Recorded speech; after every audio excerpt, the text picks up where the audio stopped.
Ladies and gentlemen, we just witnessed one of the most cold-blooded backstage confrontations in WWE history.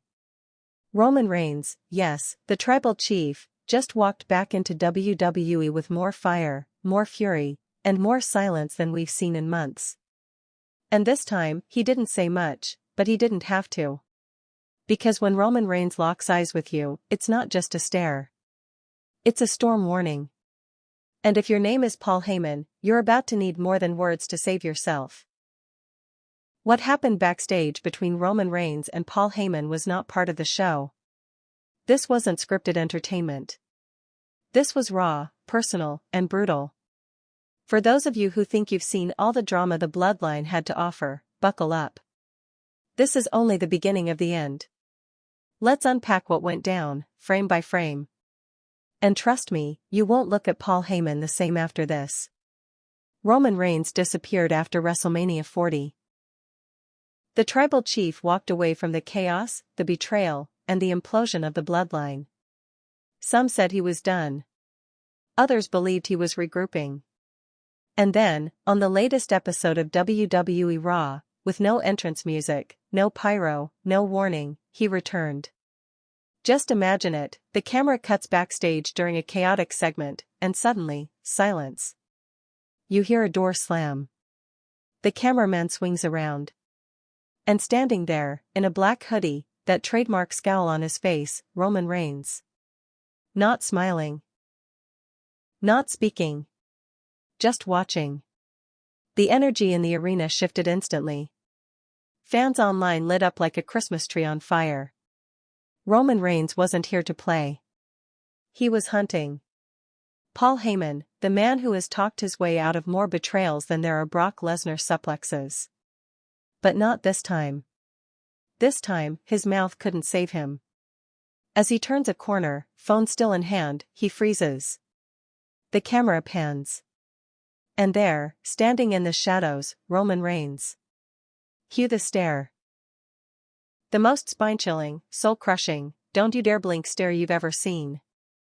Heyman's voice cracks mid-sentence. His face drops, and suddenly the phone doesn't matter. The entire room doesn't matter. All that matters is that Roman Reigns is right there, and he doesn't look happy. And let's be honest, when Roman Reigns doesn't look happy, it's not just I spilled my coffee unhappy. It's I'm about to rewrite history with my fists unhappy. Heyman tries to speak, of course he does. My tribal chief, he stammers, like a kid caught sneaking out past curfew. Roman doesn't move. Doesn't flinch. Just stares. Then, slowly, methodically, he steps forward. And just like that, Paul Heyman is no longer the Wiseman. He's a witness. A very scared witness. And then it happens. Roman finally opens his mouth. Not to shout. Not to rant. Just 5 words. Did you think I wouldn't find out? Mic drop. Paul Heyman doesn't answer, because what can he say? That he didn't know about Solo Sikoa's power grab? That he wasn't orchestrating things from the shadows while Roman was away? That the new faction wasn't being built with Heyman's fingerprints all over it? Yeah. Good luck with that, Paul. This is Paul Heyman, after all. A man who could sell a bald eagle a comb. But no amount of talking could undo what was coming. Because Roman didn't wait for excuses. He leaned in closer, face inches away from Heyman, and whispered something the cameras didn't catch. But we did catch Paul's reaction. Pure panic. As if he'd seen the ghost of the tribal chief's vengeance. And honestly? He probably did. Now let's rewind for a second. For the casual fans out there wondering, why is this so personal?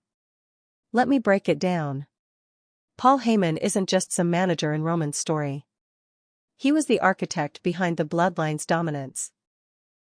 He was the whisper in the champion's ear, the man who aligned Roman's enemies before they even became threats. Roman trusted him more than his own brothers. So when Roman left, and Heyman started advising Solo Sikoa, his cousin, his enforcer, well, that wasn't business. That was betrayal. You don't just switch sides in the bloodline. This ain't a group project. It's a family dynasty with fists instead of votes. You pick the wrong side. And Thanksgiving dinner is going to be held in a steel cage match. And now? Paul Heyman is stuck between the man who made him relevant again, and the monster he helped unleash. Roman didn't throw a punch. He didn't raise his voice. He didn't need to. Because when Roman Reigns looks at you like that, he's not threatening you.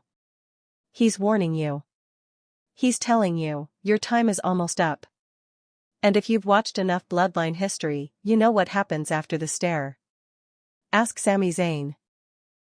Ask Jey Uso. Ask Jimmy. Wait, no, Jimmy's still recovering. At this point, Roman Reigns is less of a wrestler and more of a Shakespearean warlord. A tribal king with a grudge list written in blood. And Paul Heyman? Just got promoted to target number 1. So what happens now? Solo Sikoa has taken over SmackDown. He's building his own version of the bloodline with Tama Tonga, Tangaloa, and the deadly Hikuleo. And guess who's been whispering in their ears backstage? Yeah. Paul Heyman. But here's the catch, Solo Sikoa may be the new boss, but Roman Reigns is the final boss. And when he returns, he doesn't come alone. Rumors are swirling. Jacob Fatu. Zilla Fatu. Even whispers of an alliance with Cody Rhodes, or a temporary truce with Seth Rollins.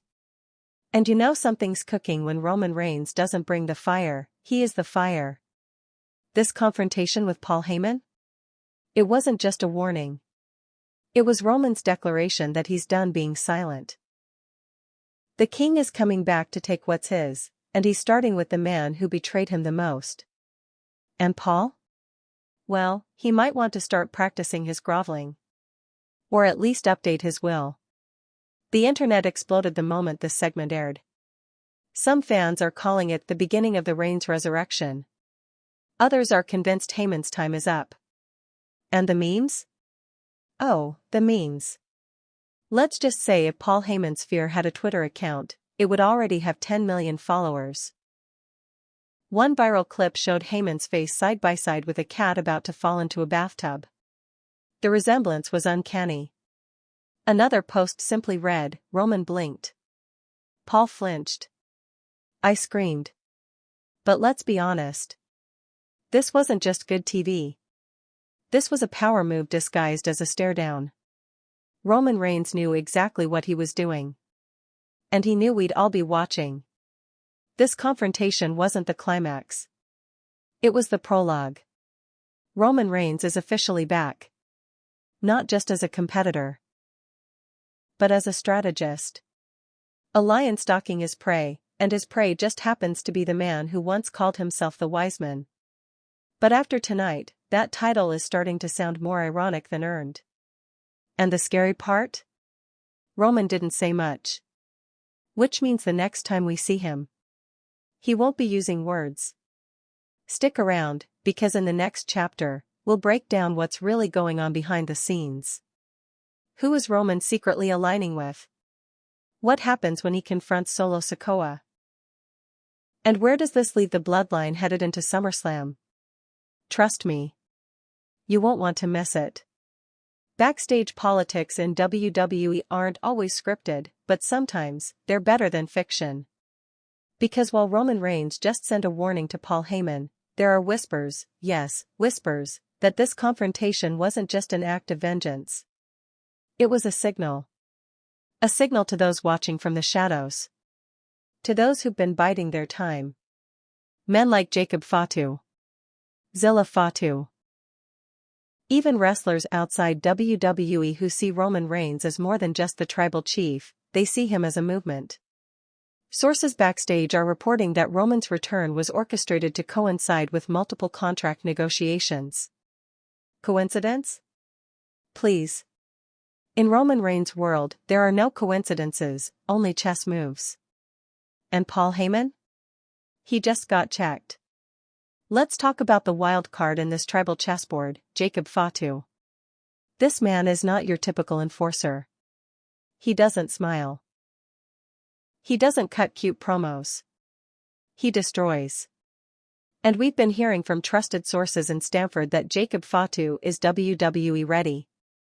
His travel restrictions? Cleared. His NDA? Expired. And his allegiance?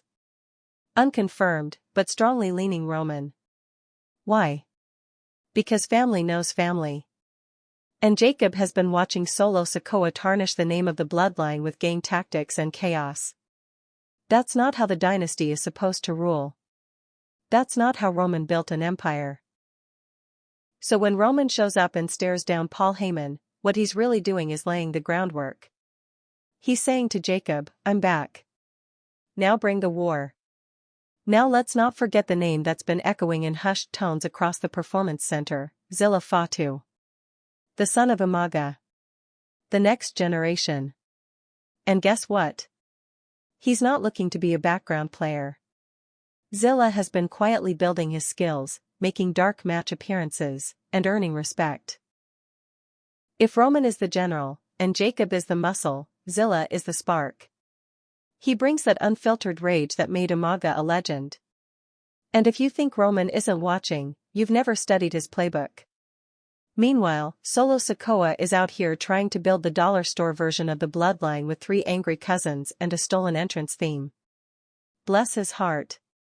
Let's rewind again, because some of you might still be wondering why Roman didn't go after Solo Sikoa directly. And the answer is simple. You don't fight the puppet when the puppeteer is still holding the strings. Roman Reigns didn't just want to shake the system, he wanted to unplug it. Paul Heyman is the brain behind everything. The man who has managed everyone from Brock Lesnar to CM Punk to Big Show. And now Solo? Roman knows that to destroy a faction, you don't need a steel chair. You need doubt. And by confronting Paul Heyman first, Roman just planted a seed of chaos in Solo's camp. Now everyone around Solo is asking. Did Heyman sell us out? Is he still with Roman? And once that question starts, it never stops. Just ask JUSO how doubt feels. Let's talk SummerSlam. The arena is already sold out. The card is stacked.